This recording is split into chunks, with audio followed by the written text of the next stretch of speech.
All right, so you've really been digging into AI and the law, haven't you? This is quite the stack of info you've given us.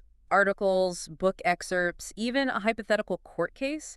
Looks like someone's ready to become a legal eagle on all things AI. And a fascinating area it is, too. It's changing so rapidly. No kidding. So let's dive right in with a deep dive. First things first, when we say AI, are we all talking about the same thing? You've got legal frontiers here. What's their take? Legal Frontiers defines AI as, well, machines that can mimic human intelligence. We're talking learning, problem solving, even doing tasks that usually require, well, us. So not just your grandma's calculator anymore. Exactly. And the book makes a really important point about how AI isn't inherently good or bad. It's all about how we use it. Okay, so like any powerful tool, it can be used for good or, well, not so good. Exactly. It's the application of AI that really determines its impact. Right, the application. But even with the best of intentions, AI is already bumping up against some pretty major constitutional rights. Oh, absolutely. And that hypothetical court case you've got there, State v. AI Corporation, that's a perfect example.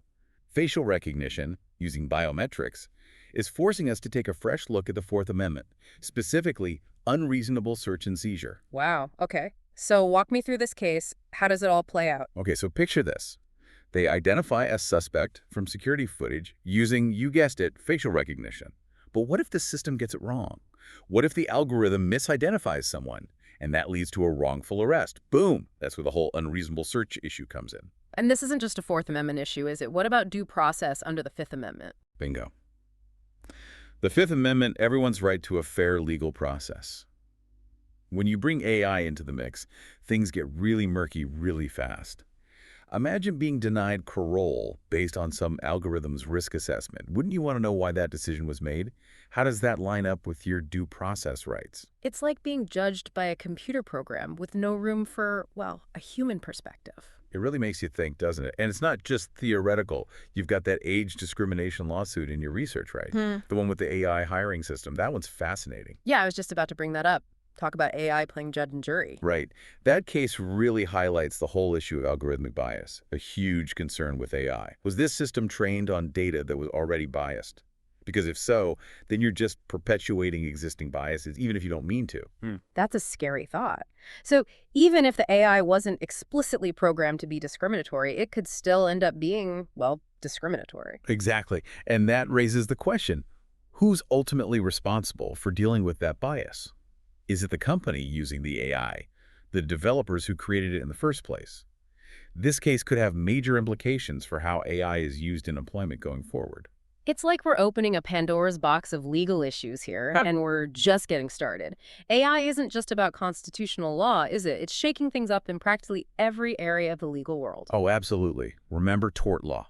Get ready for AI to turn that whole field upside down. Right. And our listener sent in that article about the 2023 Uber self-driving car accident, a landmark case for AI and liability. Definitely a game changer. That case really brought up some critical questions about who's responsible when something goes wrong with an autonomous vehicle. Is it the company that made the algorithm? The manufacturer of the car itself? What about the person behind the wheel? Yeah, good luck figuring that out. It's like trying to pin the tail on a moving, well, you get the idea. Exactly. And to make things even more complicated, some legal experts are saying that traditional negligence laws just don't cut it when it comes to AI. They're pushing for something called strict liability. Strict liability. Okay, now remind me what that is again. Basically, strict liability means that in certain cases, a party can be held responsible for any harm caused by their product or actions, even if they weren't directly negligent. So, think of activities that are inherently dangerous. Right, inherently dangerous activities. So how would that apply to, say, that Uber case we were talking about? Well, there's an argument to be made that self-driving cars, because they rely on these complex AI systems, fall into that inherently dangerous category. Because you never know what the AI might do, right? Precisely.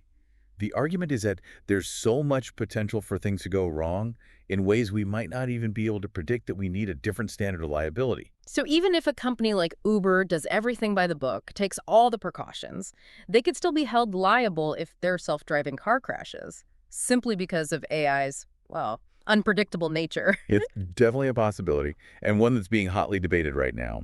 And then there's the whole issue of how you even protect AI technology from an intellectual property standpoint. It's a whole other legal minefield. Absolutely. The rules of the game have totally changed with AI. I mean, sure, you can trademark a catchy AI name, but what about the algorithm itself? That's the valuable part, right? You got it.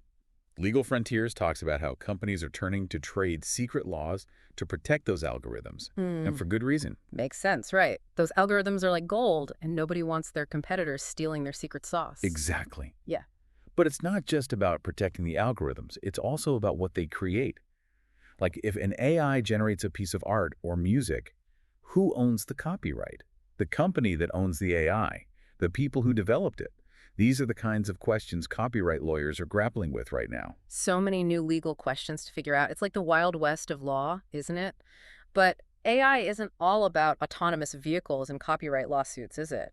What about things like contracts? That seems pretty straightforward. You'd think so, right? But even contracts are getting the AI treatment. We're already seeing smart contracts powered by blockchain technology. Basically, these agreements can execute themselves, and AI plays a huge role. Wow, so no more lawyers drafting up contracts. Guess that puts us both out of a job. Not so fast. Legal Frontiers actually talks about a case where a company's AI system designed to negotiate contracts ended up costing them a ton of money. Seems it missed a loophole that a human lawyer would have caught. Wait, so the AI was making bad deals? Well, not exactly bad, but it goes to show that we need clear legal frameworks for how much authority AI has in these contractual agreements. If something goes wrong, who's responsible? Who's liable? These are all questions that are still up in the air, legally speaking. It's like the law is always trying to catch up to technology, trying to adapt to these new situations. Exactly. And it's not just about corporations and these big contracts. AI is impacting us in our everyday lives too, especially in the workplace. Right. The whole right to disconnect thing, I feel like that's becoming more and more important these days. AI really blurs the lines between our work life and our personal life. Absolutely. And it directly applies to what you do too. Tell me about it. As lawyers, we're always on, always connected. But if AI is constantly working, does that mean we have to be available 24/7? Where do you draw the line? That's the million-dollar question, right? And some countries are already starting to address this issue. Mhm. France, for example, they passed a law that says companies have to set specific hours when employees aren't expected to answer work emails, to protect their downtime. It's crazy, right? Like AI is changing how we even think about work. What does it even mean to be off the clock anymore? It's a really good question, and it's one that labor laws are scrambling to keep up with. In fact, AI might even change how unions themselves operate. Did you ever think about that? Really? How so? Well, just think about it for a second. AI could automate tasks that union members have traditionally done. I mean, that could lead to job displacement, right? But then again, unions could use AI too, for organizing, for data analysis, even for contract negotiations. Wow, so it could be a double-edged sword for unions' threat and opportunity all in one. It's fascinating how AI seems to be touching everything these days, even how we shop. Absolutely. Yeah. Consumer-wise, AI is everywhere. I mean, you've got those personalized ads that seem to know exactly what you're thinking. Don't even get me started on those. It's like they have some secret camera in my living room watching me browse for shoes online. Right. Sometimes it feels like AI knows us better than we know ourselves. And that's where data privacy laws come in. And it's a big deal. The better AI gets at gathering and using our data, the more we need strong privacy protections. And Legal Frontiers really dives into this. They talk about the right to explanation when it comes to AI transactions, which I think is so important. Right to explanation. That's a new one. Explain it to me like I'm 5. Okay, so let's say you apply for a loan and you're denied. Or maybe your insurance claim is rejected. And the reason, Sure. an algorithm decided. The right to explanation means you have a right to know why that decision was made, what data the AI used, how it came to that conclusion. So no more black box algorithms making these huge decisions without any accountability. That makes sense. Exactly. It's about transparency, giving individuals some control back in this increasingly automated world. Yeah. And it's not just about protecting our privacy as consumers. We also have to make sure that AI is being used ethically and responsibly in other areas, like protecting the environment. Right. AI as the environmental superhero, I almost forgot about that part. It's pretty amazing to think about AI being used to stop poaching, track pollution in real time, maybe even predict natural disasters. It's exciting stuff, but Legal Frontiers reminds us that AI isn't a magic solution. What happens if an AI system, even one designed to do good, ends up harming the environment? Wait, seriously, how's that even possible? Think about it. You've got an AI system. Its job is to make a big infrastructure project as efficient as possible. Maybe its goals are to keep costs down or finish construction faster.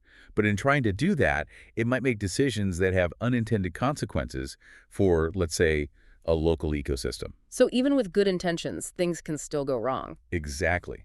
We have to be really careful, consider the ethics, and keep a close eye on things, even when we're using AI for what seem like really positive things. There's so much at stake. This has been amazing. So for our listener who's trying to navigate all of this, AI and the law, what's the key takeaway here? If I had to pick one thing, it's this.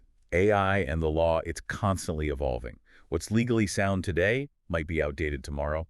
It's a lot to keep up with. It's like the Wild West out there. What's the best way to stay ahead of the game? Stay informed. Pay attention to new legal developments, especially in your own field. And don't be afraid to talk about these issues, the ethical side of AI. Ultimately, it's on us as humans to provide judgment and oversight. We can't just leave everything up to the algorithms, no matter how smart they are. Absolutely. We've seen firsthand that AI is a powerful tool. But like any tool, we have to use it wisely and responsibly. And that responsibility, that's on us. Well said. And here's something for everyone to think about. As AI becomes more integrated into our lives, the big question is, who gets to decide what's right? Is it us or is it the algorithm? Now that's something to ponder. And on that note, we'll wrap up another deep dive.